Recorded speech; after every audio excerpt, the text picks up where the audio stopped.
Bitcoin, où va chuter le marché? C'est magnifique. Je fais une vidéo comme quoi on se fait chier sur les cryptos et on lâche 10 ou 15% dans la foulée. Je vous promets, je vais faire une vidéo comme ça par semaine. Dans 2 semaines ou dans 3 semaines, les cryptos seront à zéro. Vous pourrez tous acheter du Bitcoin à quelques centimes et vous pourrez me dire merci, c'est magnifique.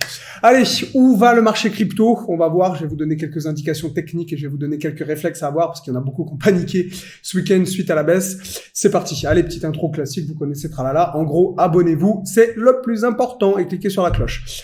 Allez, rapidement, on va pas perdre de temps, les gars, parce que j'ai beaucoup à vous dire. Grosso modo, où va le marché? Déjà, première chose, pensez finance. Premier réflexe que vous devez avoir. Le marché chute. On était ce week-end. Les contrats futurs sont fermés. Premier réflexe, vous attendez toujours la clôture du lundi, de voir comment ça se passe la bougie du lundi pour voir. Pourquoi je vous dis ça? Tout simplement parce qu'on a chuté pendant le week-end, mais comme vous le savez, les contrats futurs sont ouverts du dimanche soir au vendredi soir. Ce qui fait que du vendredi soir au dimanche soir, ils sont fermés. Et comme vous le savez, si vous suivez ma chaîne maintenant, puisque j'essaie de vous briefer un petit peu sur la finance, c'est quand même l'objectif de cette chaîne, les contrats futurs représentent, vous le voyez ici, je vous ai mis les futurs en volume contre le spot, représentent près de 80% sur les bitcoins contre seulement pas loin de 20% sur le spot. D'accord?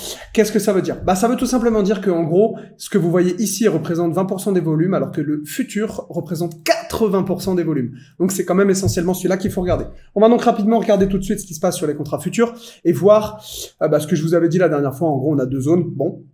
Là, il y avait un gap qui nous avait pas fermé, et en gros, ils sont en train d'aller le fermer. Là, vous le voyez, là, il y a ça, on était un peu plus haut tout à l'heure, et là, on est en train d'arracher. Je pense qu'ils vont venir fermer le gap. Donc, fermeture du gap, moi, ça me plaît. Je vous avais dit, on peut aller plus bas, il faut se méfier. Ethereum, un petit peu pareil, on a la même structure, mais il y a un gap béant, donc celui-là, je pense qu'on va le fermer, mais quand on va remonter.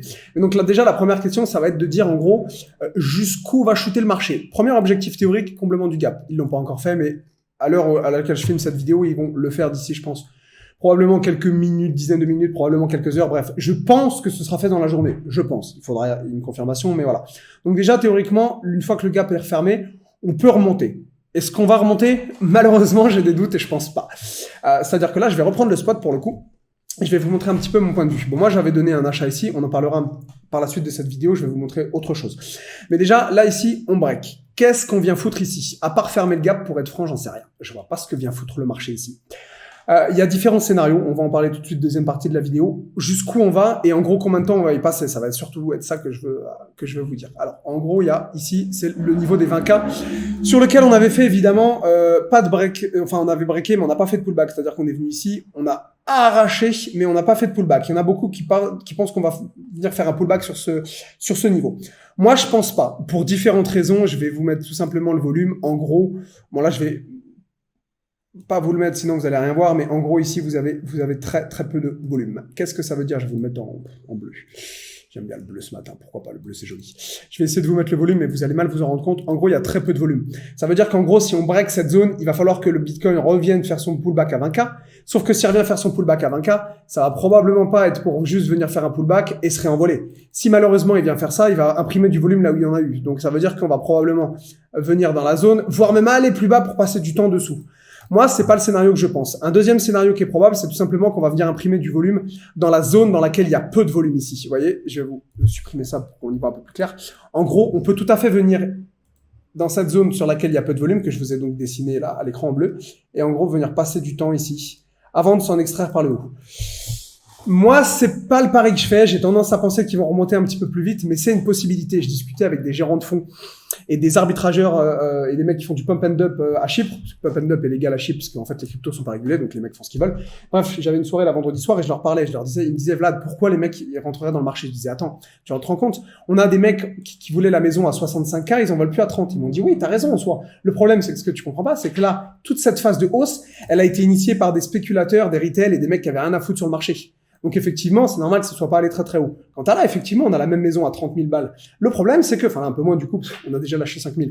Mais le problème, c'est que ici, tout le monde est en train de cash out et les mecs rentrent pas. Et ça m'étonnait quand même qu'un gérant de fonds ne veuille pas acheter les prix à 30. Bon, on va voir évidemment comment ça se passe, mais je pense pas qu'on aille très très loin en termes de prix. En revanche, malheureusement, je dois adapter un petit peu mon scénario et j'ai tendance à penser que maintenant qu'ils ont breaké ce gros support dont je vous avais parlé, là, je veux vous le mettre en zone, et il fallait pas le breaker celui-là, et malheureusement, c'est ce qu'ils ont fait. Qu'est-ce que ça veut dire? Ça veut tout simplement dire qu'on va peut-être passer un petit peu de temps en dessous. Ça me fait chier parce que moi j'avais acheté ici, et je vais vous en parler dans 2 minutes. Mais on va peut-être imprimer un petit peu de volume dans cette zone. J'espère qu'ils vont remonter vite. Malheureusement, il y a des gens qui parlent d'un winter qui sera un petit peu plus long. C'est pas le scénario que je privilégie. Maintenant, je pensais honnêtement qu'ils tiendraient le support. Maintenant que je vois qu'ils sont en train de le breaker, soit ils comblent le gap et ils remontent très vite, soit ils comblent le gap et ils remontent pas très vite. Et dans ce cas, ça voudra dire qu'ils vont passer un petit peu de temps ici. Troisième partie de la vidéo, j'essaie toujours de garder ça court parce que sinon je perds votre attention. Je vous ai donné un signal d'achat qui pour moi est toujours très bon.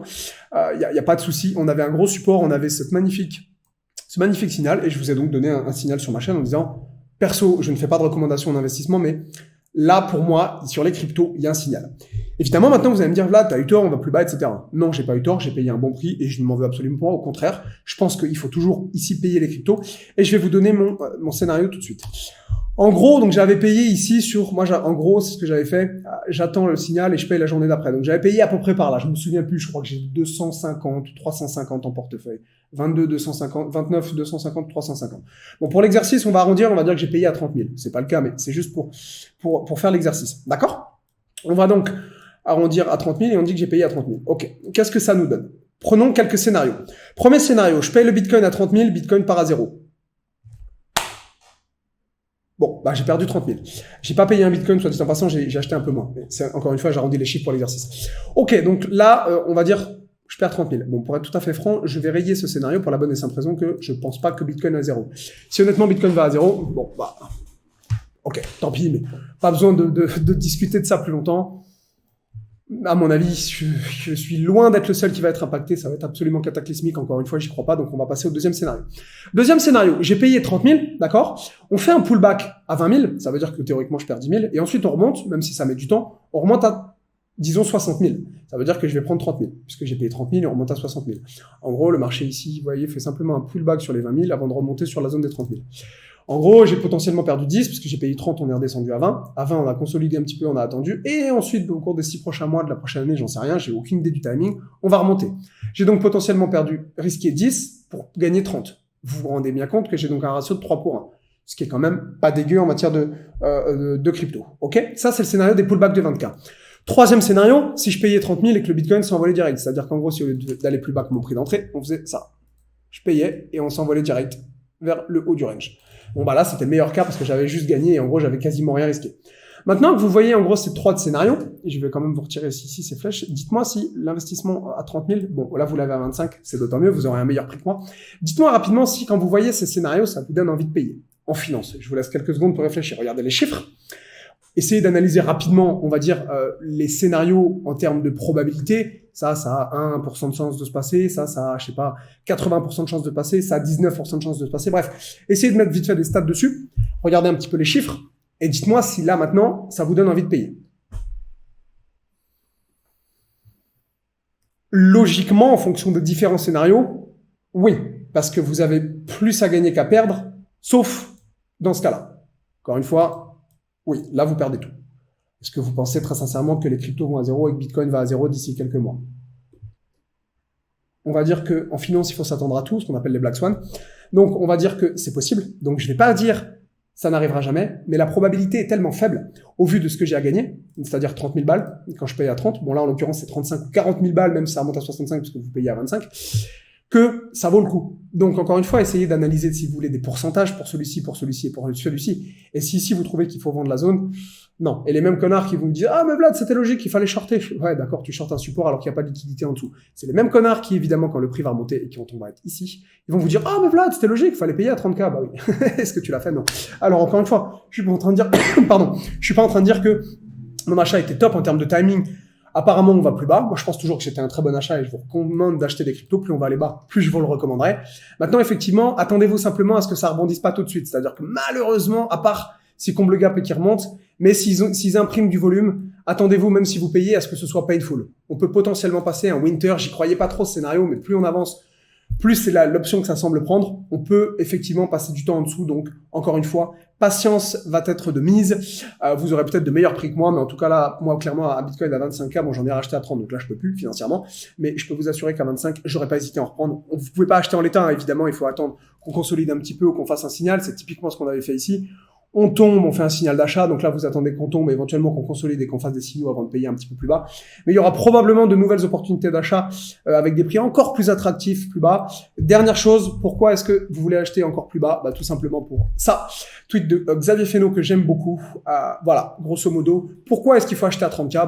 Parce que vous avez tout un tas de connards qui veulent acheter à 65 ou à 60. Évidemment, quand vous leur proposez un 25 ou un 30, les mecs crachent dessus. Allez comprendre. C'est pas grave, ça peut aller un petit peu plus bas, mais de toute façon, moi je pense que ça va remonter. Et les mecs qui ont acheté ici, grosso modo, je sais pas où exactement, mais grosso modo, qui ont acheté, on va dire, entre les 20 et les 30K, de toute façon, sur le long terme, je pense que, comme vous vous en doutez, ils finiront bien par être gagnants. C'est mon point de vue. Et donc, voilà, grosso modo, l'analyse de ce jour qui a été un petit peu plus longue. C'est tout. Je vous garde pas plus longtemps. Regardez bien les futurs, comment ça va réagir ce soir. Est-ce qu'ils vont clôturer le gap? C'est très, très important. C'est l'indication technique que vous devez regarder aujourd'hui. Et sur ces belles paroles, les amis, je vous retrouve très probablement demain. À plus.